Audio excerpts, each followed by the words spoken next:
વધુ બે ગેંગ ઉપર શું હતું? રાજકોટ ગ્રામ્ય જિલ્લામાં માનનીય નાયબ પોલીસ મહાનિરીક્ષક શ્રી નિલેપરાય સાહેબના માર્ગદર્શન હેઠળ કાળિયો ગેંગ જો લાંબા સમયથી રાજકોટ અને આજુબાજુના સૌરાષ્ટ્રના અન્ય જિલ્લાઓમાં પ્રોપર્ટી ઓફેન્સ અને અન્ય ગુનાઓમાં સંડોવાયેલી હતી.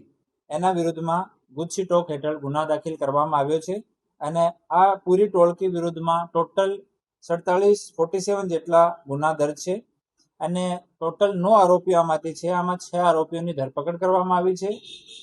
એક આરોપી જ્યુડિશિયલ કસ્ટડીમાં છે અને 2 આરોપીઓને શોધવાના પ્રયાસ અમારી ટીમ દ્વારા ચાલુ છે. આમાં જો મેન ટોળકીનો મુખ્ય જો લીડર છે રણજીત ઉર્ફે રાહુલ ઉર્ફે કરો ઉર્ફે કાળિયો, એના વિરુદ્ધમાં ટોટલ 29 ગુના રજીસ્ટર્ડ છે. બીજો વિક્રમ, એના વિરુદ્ધમાં 30 ગુના છે. ત્રીજો દેવચંદ, એના વિરુદ્ધમાં 9 ગુના છે. નારણના વિરુદ્ધમાં 6 ગુના છે. જીતેશના વિરુદ્ધમાં 12 ગુના, ઇનેશના વિરુદ્ધમાં 4 ગુના, પ્રકાશ ઉર્ફે પક્કોના વિરુદ્ધમાં 12 ગુના, સાગરના વિરુદ્ધમાં 5 ગુના અને વિજય ઉર્ફે વિજલો એના વિરુદ્ધમાં 19 ગુના હાલ દર્જ છે.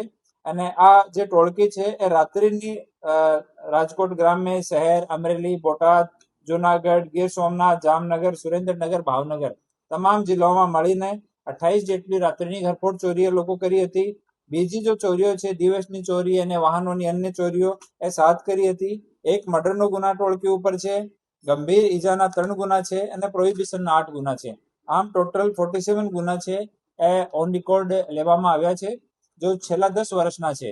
અને હાલ ડીવાયએસપી શ્રી કેજી ઝાલાના સુપરવિઝન હેઠળ એની તપાસ ગોંડલમાં ચાલુ છે.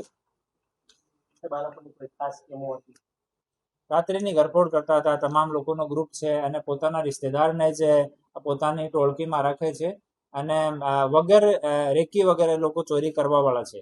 એ ડાયરેક્ટ જાય, બંધ મકાન મળે અને ત્યાં તુરંત તોડીને અને ચોરી કરતા હતા લોકો.